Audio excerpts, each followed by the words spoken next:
vocês? Meu nome é Tatiane Galdino, eu sou professora de Língua Portuguesa e de Literatura da Rede Municipal de Ensino de Uberlândia e agora convido vocês para assistir a mais uma aula de Língua Portuguesa comigo. No entanto, para a gente começar, eu só vou tirar minha máscara, tudo bem? Vamos lá, bem rapidinho aqui. Só um momento. Pronto. Fiz a higienização correta das mãos. E agora, vamos trabalhar? Vamos lá?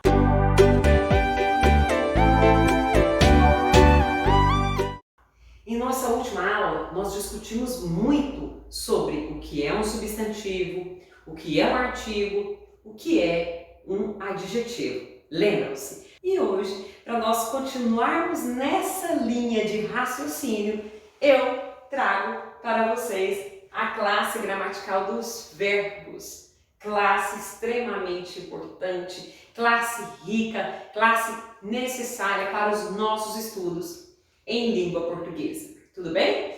E por meio do estudo dessas classes gramaticais, nós vamos continuar pensando na importância de nós estudarmos a nossa língua portuguesa para nós descobrirmos a riqueza que ela possui e principalmente para aprendermos a utilizá-la nas várias situações nas quais nós nos encontramos em nossa vida.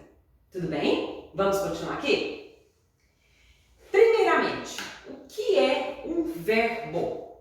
Verbo é toda palavra que representa uma ação, um estado ou um fenômeno da natureza.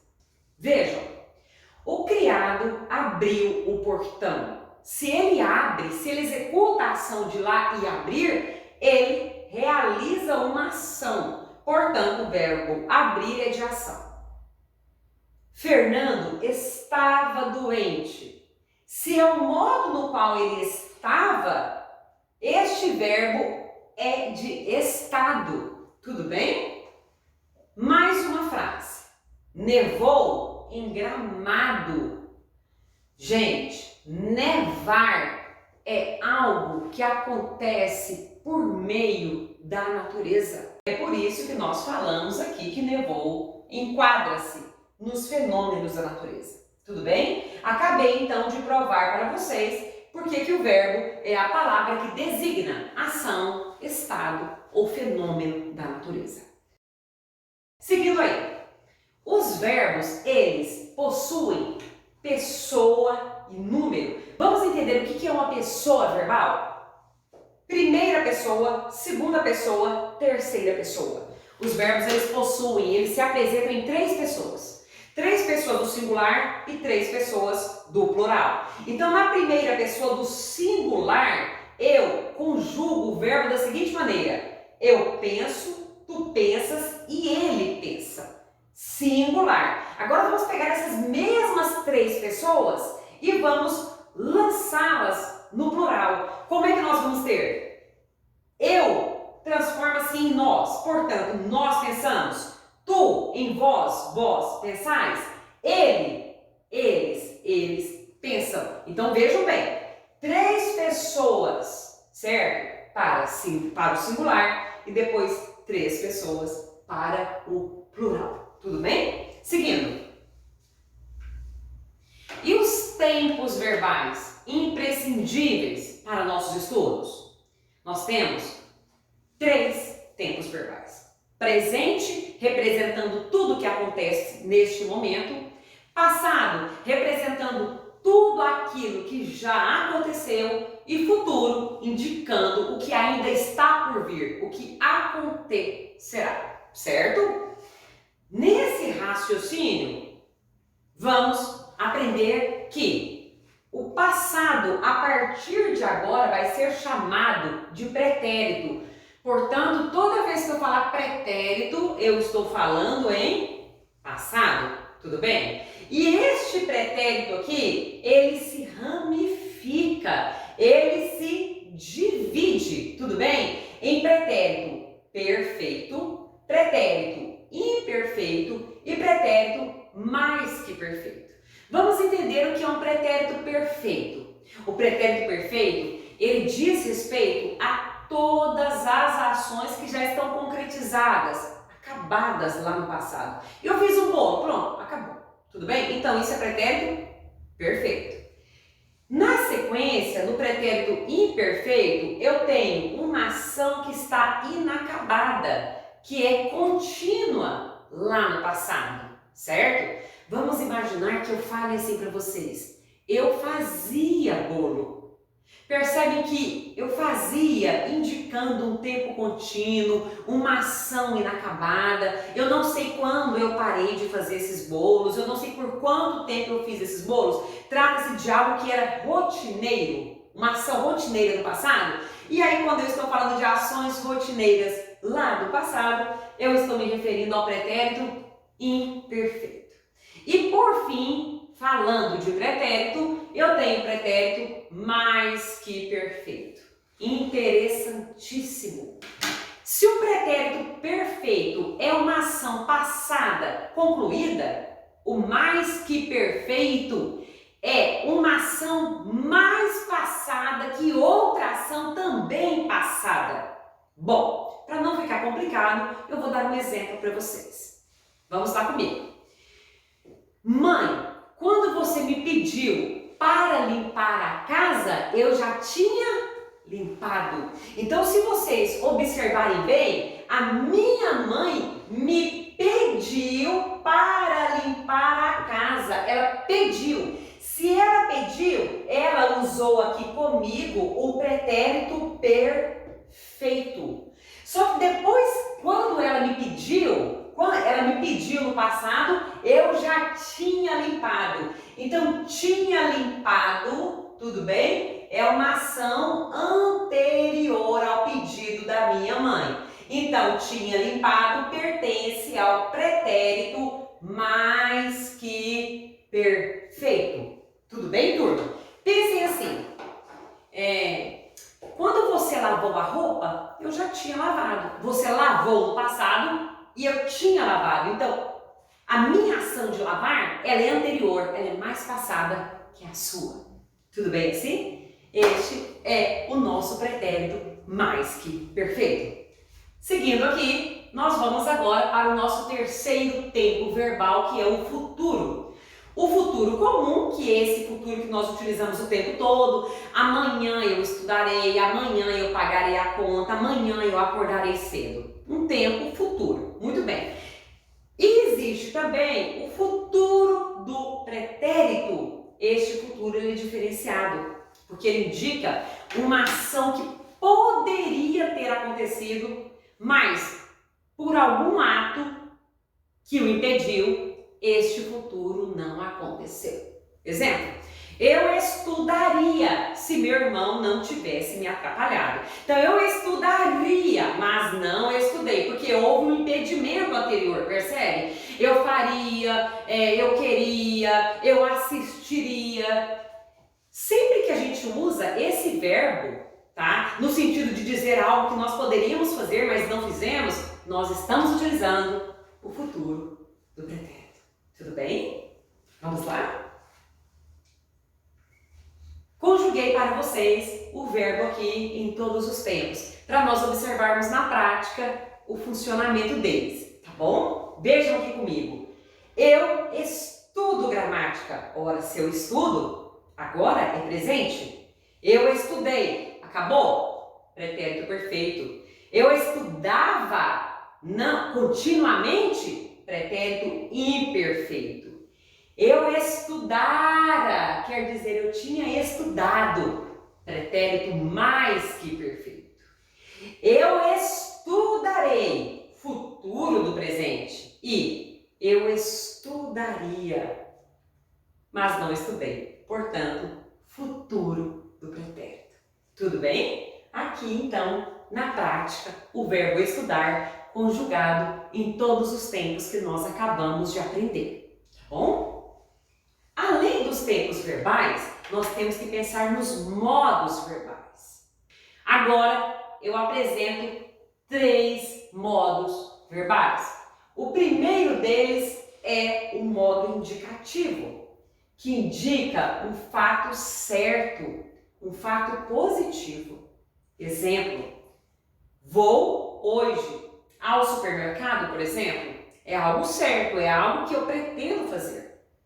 Sair cedo, já aconteceu, efetivou-se, algo certo. Irei à tarde, tudo bem? Eu vou, se nada me impedir, eu vou, então é algo que está certo para mim. Fui ontem, fui, pronto, ação acabada, algo certo, determinado, positivo, tudo bem? E segundo modo verbal é o modo subjuntivo. Subjuntivo é o contrário do indicativo. Ao passo que o indicativo traduz aquilo que é uma certeza, o subjuntivo representa o que é duvidoso, o que é uma hipótese, aquilo que pode ser e também pode não ser. Vejam aqui os exemplos. É possível que chova. Que chove, eu não tenho certeza. Portanto, o verbo está no modo subjuntivo, que é o modo da incerteza. Se eu estudasse mais, faria uma boa prova. É uma possibilidade. Se eu estudasse, não quer dizer que eu tenho estudado, certo? Quando eu alcançar boas notas, irei para a universidade. Isso é quando eu alcançar, é uma possibilidade futura. É claro que eu vou lutar para isso, mas ainda, neste exato momento, trata-se de uma possibilidade.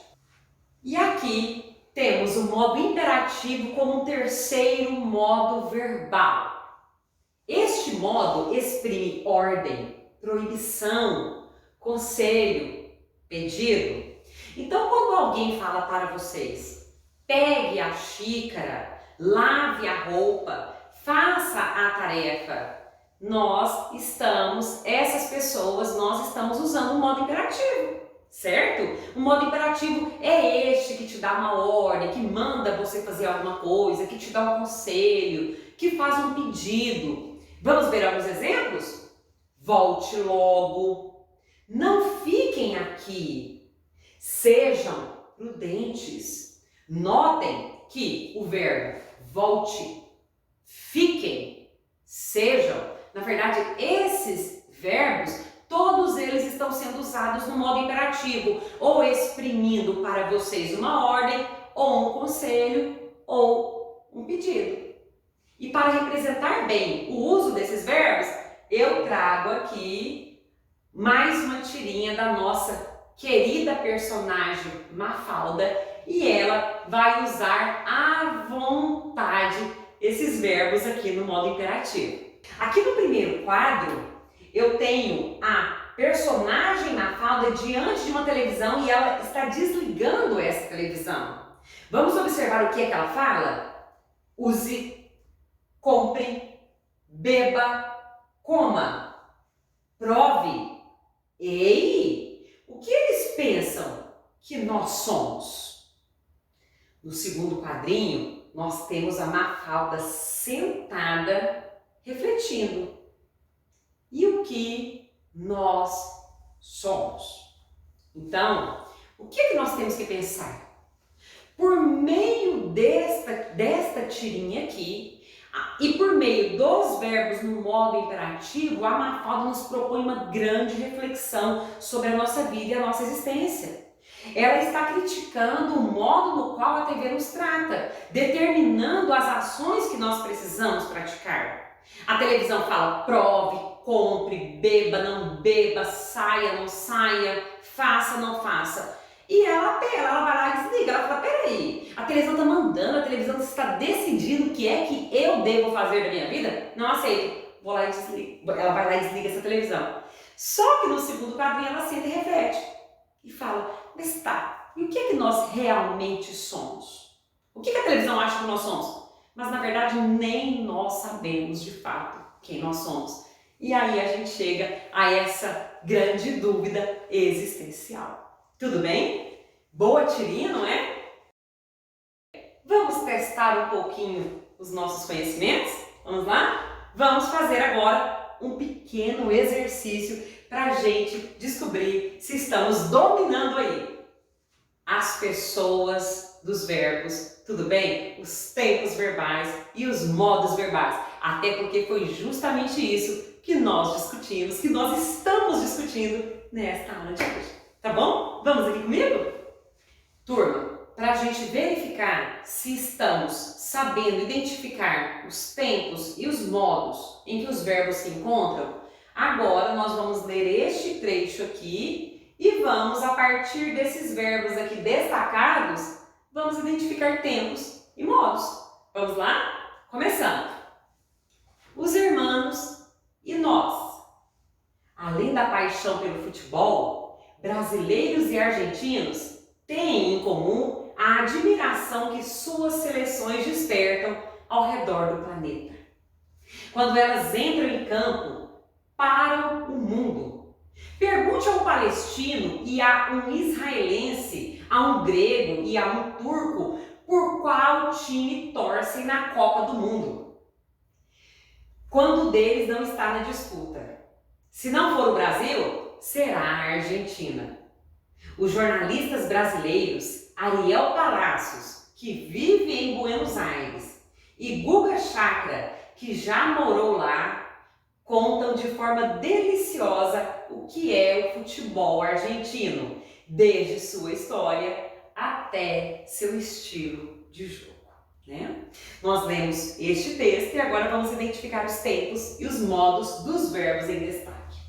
Na primeira linha nós temos o verbo tem, eles têm. Então é o verbo que está no presente, no modo indicativo, indicando uma certeza. Então, os argentinos têm em comum a admiração pelo futebol, certo? Depois, suas seleções despertam, de novo, o verbo no tempo presente, indicando uma certeza. Portanto, modo indicativo. Tudo bem? Quando essas seleções entram em campo, no presente, tá bom? Indicando certeza, e mais uma vez o modo indicativo, essas seleções, elas param o mundo. Então, entram e param são verbos no tempo presente do modo indicativo. Na sequência, vejam, pergunte a um palestino. Pergunte. É uma ordem, tudo bem? Se é uma ordem, isso aqui é o modo imperativo, tá bom? Seguindo.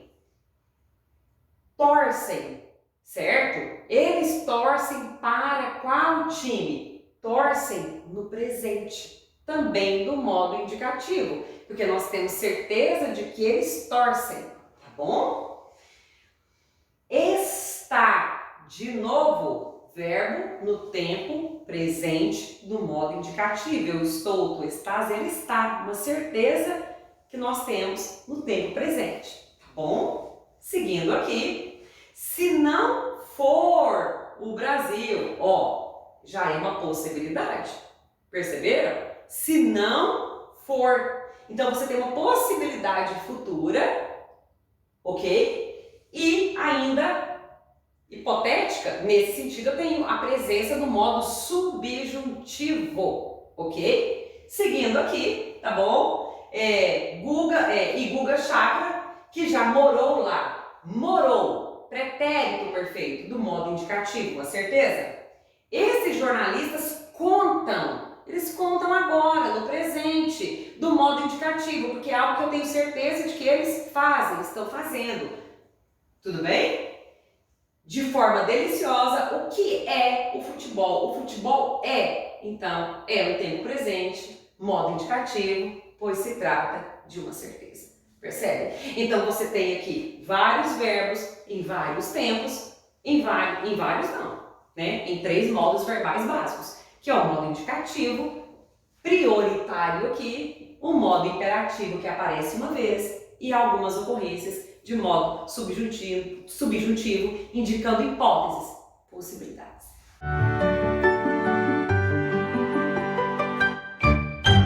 Gente, eu me despeço de vocês.